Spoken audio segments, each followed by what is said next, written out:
editions of Business Spring. Cami Knight to the studio. How are you? Great to see you, Cami. Federal agencies have started reopening after the longest ever US government shutdown.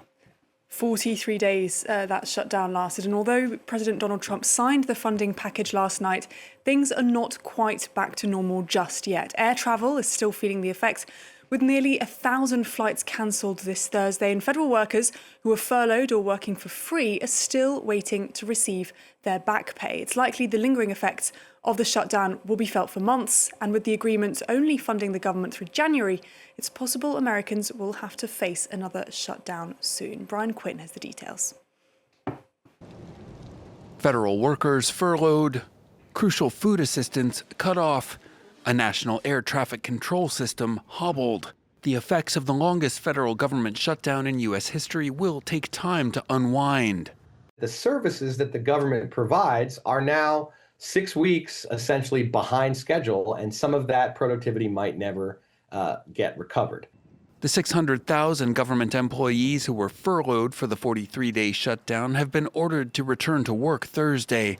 They, along with the hundreds of thousands of essential workers who were still required to show up for their jobs without pay, are now entitled to back pay. U.S. officials say that process will start on Saturday and will take until November 19th to complete.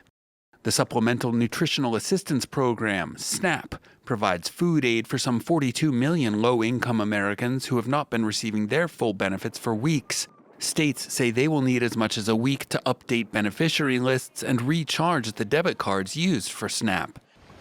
America's air traffic controllers are among those essential federal workers, but as the shutdown dragged on, many went on sick leave. A long-standing staffing crisis in the high-stress profession only likely to worsen. We now have 15 to 20 air traffic controllers retiring a day. We are going to be stuck dealing with this problem where we're about 2,000 controllers short, trying to make up that difference. Airlines forced to cancel flights are now left with planes and crews out of position and a major backlog, meaning delays and cancellations will linger. The Congressional Budget Office says the shutdown will likely cost the U.S. economy $7 to $14 billion in lost output. Scotland says it plans to issue its own government bonds, and it intends to do it in style, nicknaming them kilts, to contrast with UK government bonds known as gilts. It comes after both Moody's and S&P Global gave Scotland the same credit ratings as the UK.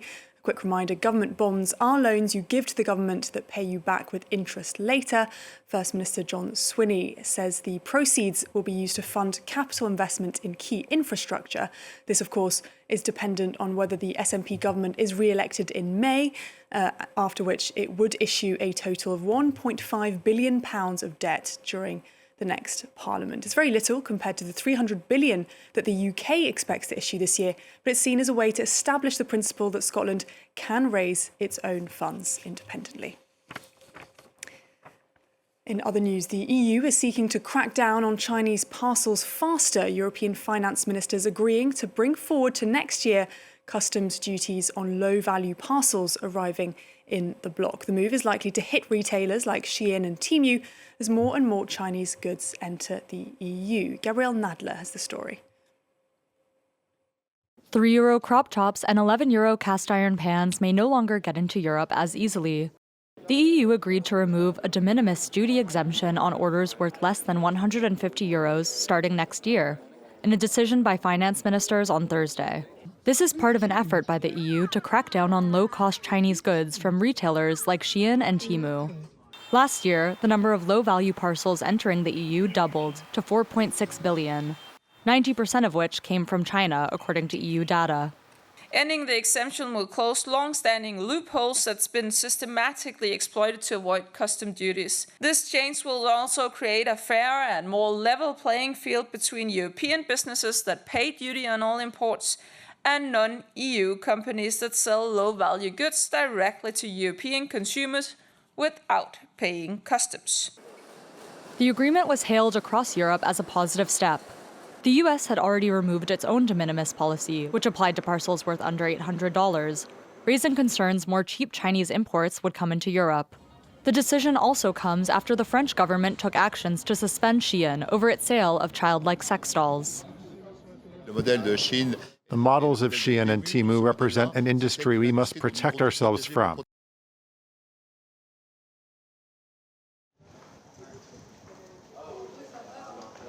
Small packages, which still needs to be agreed on by member states. Now, if you're worried robots are taking over the world, this video you're about to see might put your mind at ease. Russia's attempt at introducing an AI-powered humanoid robot didn't go quite as planned. His name is Adol, and as he attempted to wave to the audience, he lost his balance slightly, and I won't spoil it for you, started collapsing towards the side until he fell flat on his face. Now, his two human assistants rushing to help him back up.